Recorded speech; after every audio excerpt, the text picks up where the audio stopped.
प्यारे बच्चों, कैसे हो आप सब। आज मैं आप लोगों को सिविक्स के चैप्टर 7 सामाजिक समस्याएं के बारे में बताने जा रही हूँ। आप सभी मेरे बातों को ध्यानपूर्वक सुनेंगे। बच्चों, भारत निरंतर विकास के पथ पर आगे बढ़ता जा रहा है, परंतु हमारे समाज में ऐसी कई सारी समस्याएं हैं जिनके बारे में हमें जानने और दूसरे को सचेत करने की आवश्यकता है। और हम कुछ ऐसी भी समस्याएं के बारे में जानेंगे जिनके बारे में हम प्रतिदिन कुछ न कुछ देखते हैं, सुनते हैं या पढ़ते भी हैं। और ये समस्याएं हैं बाल शोषण, छेड़खानी और शारीरिक शोषण। तो चलो बच्चों, सबसे पहले हम जानते हैं कि बाल शोषण है क्या। बच्चे बहुत कोमल मन के होते हैं और उनके व्यवहार भी काफ़ी निश्चल होता है, परंतु कुछ समाज में कुछ ऐसी विकृत मानसिकता वाले लोग होते हैं जो उनके साथ गलत आचरण करते हैं, जिससे कि बच्चों के शारीरिक और मानसिक स्वास्थ्य पर बुरा प्रभाव पड़ता है। और ऐसे विकृत प्रकृति के लोग अमानवीय व्यवहार की शुरुआत स्पर्श के द्वारा करते हैं। इसलिए बच्चों को अच्छे और बुरे स्पर्श का ज्ञान होना बहुत ज़रूरी है ताकि वे बाल शोषण से बच सकें। तो बच्चों, हम जानते हैं कि अच्छा स्पर्श क्या है और बुरा स्पर्श को क्या है, और ये हम कैसे जानेंगे? जब हम उसको फील करते हैं, जब उसको फील करेंगे, जब हम उस परिस्थितियों को महसूस करेंगे, तभी हम उस स्पर्श को जान पाएंगे कि वो हमारे लिए अच्छा स्पर्श है या बुरा स्पर्श है। चलो कुछ उदाहरण हम देखते हैं। जैसे कि जब आपके माता पिता, भाई बहन, दादा दादी आपके जन्मदिन, त्योहार और अच्छे काम के लिए आपको गले लगाते हों, तो ये फीलिंग जो होती है वो बहुत अच्छी फीलिंग होती है और ये अच्छा स्पर्श कहलाता है। साथ ही जब आपको अच्छे नंबर के लिए आपके माता पिता, शिक्षक या रिश्तेदार आपकी पीठ थपथपाकर आपको प्रोत्साहित करते हैं, तब ये स्पर्श भी क्या कहलाता है? अच्छा स्पर्श कहलाता है। उसी प्रकार जब आपका दोस्त आपके कंधे पर हाथ रख करके बात करता है, तो ये अच्छा स्पर्श कहलाता है। जब आप हेल्थ चेकअप के लिए डॉक्टर या नर्स के पास जाते हैं और वे जब आपके शरीर को छूते हैं, तो ये स्पर्श भी जो है वो अच्छा स्पर्श कहलाता है। तो बच्चों, और भी हम कुछ जानेंगे कि कब जो है कुछ और भी हम घटनाएं पढ़ेंगे, कुछ परिस्थितियां जानेंगे कि कब उसमें हम कैसा महसूस करते हैं। जैसे कि आप ट्रेन में सफ़र कर रहे हो और उसमें पास में बैठा हुआ व्यक्ति अचानक आपसे बार बार सटने की कोशिश करता है, तो वो क्या आपको अच्छा लगता है? कतई नहीं, वो बिल्कुल आपको बुरा लगता है। तो ये बुरा स्पर्श हुआ। उसी प्रकार कोई ऐसा व्यक्ति जो आपके न चाहने पर भी आपकी ज़बरदस्ती आपके हाथों को पकड़ लेता है, आपके कंधों या गालों को छूता है, तो ये क्या कहलाता है? ये बुरा स्पर्श कहलाता है।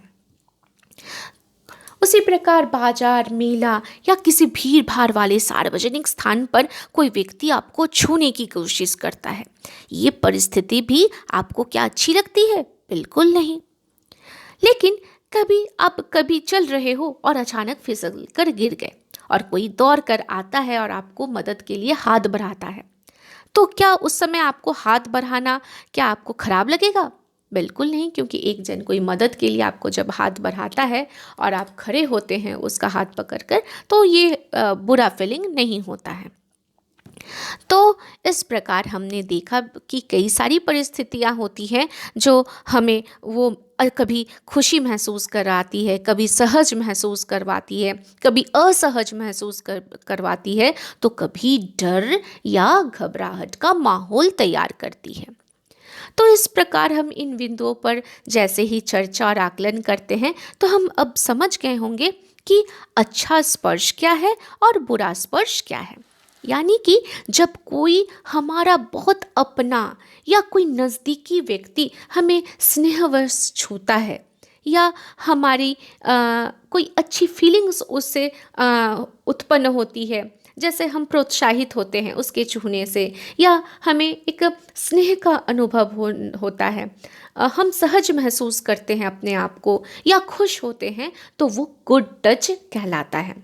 लेकिन इसके विपरीत जब कोई व्यक्ति आपको ऐसे तरीके से छूता है जिससे आपको इस तरह की कोई भी फीलिंग जो है नहीं अनुभव होती है, आप बहुत अपने आप को असहज महसूस करते हैं, आप उस स्पर्श से डर जाते हैं या सहम जाते हैं और उसको रोकना चाहते हैं, और उसमें किसी प्रकार का स्नेह का भाव उत्पन्न न होता है, आप अपने आप को बुरा महसूस करते हैं, तो ऐसा स्पर्श जो है वो बैड टच यानी कि खराब स्पर्श कहलाता है। और ऐसा स्पर्श जब आपके साथ होता हो तो आप जो है बिल्कुल नहीं घबराएं, धैर्य से कार्य ले और उस व्यक्ति का, चाहे वो कोई भी हो, करे और प्रभावशाली तरीके से विरोध करे, और अगर वो तब भी ना माने तो जोर से चिल्लाए और हल्ला करे।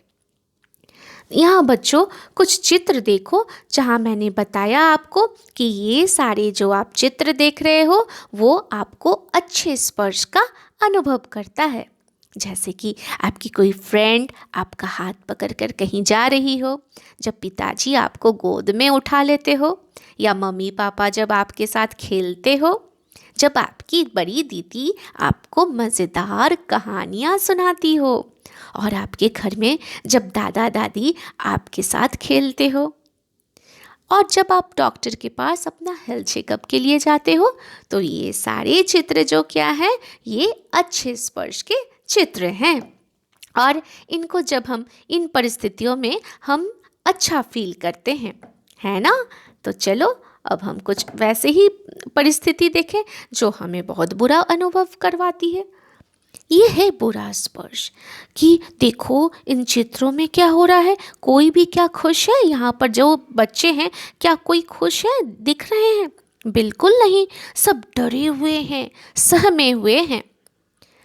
तो ये सारे जो हैं वो बुरे स्पर्श के उदाहरण हैं। आओ बच्चों, इस दो चित्र के माध्यम से हम अच्छा स्पर्श और बुरा स्पर्श इन दोनों के बीच के अंतर को अच्छे से समझें। यहाँ पर जो रेड कलर का है जहाँ पर वो है बैड टच, और ग्रीन कलर से जो दिखाया गया है वो गुड टच का उदाहरण है। जैसे कि होठ, गर्दन, छाती या आपके प्राइवेट पार्ट, हिप्स, इन सब जगह पर अगर कोई टच करता है और उससे आपको बहुत गंदा फीलिंग होता है तो वो बैड टच कहलाता है। लेकिन जब कोई हाथ मिलाता है तो वो गुड टच कहलाता है। तो इस चित्र के माध्यम से आप अच्छा स्पर्श और बुरा स्पर्श इनके अंतर को समझ गए होंगे। तो बच्चों अगले पार्ट में मैं बताऊंगी इसके सामाजिक समस्या के और प्रमुख पहलुओं को, जैसे छेड़खानी, शारीरिक शोषण। नेक्स्ट पार्ट में हम फिल्म मिलेंगे।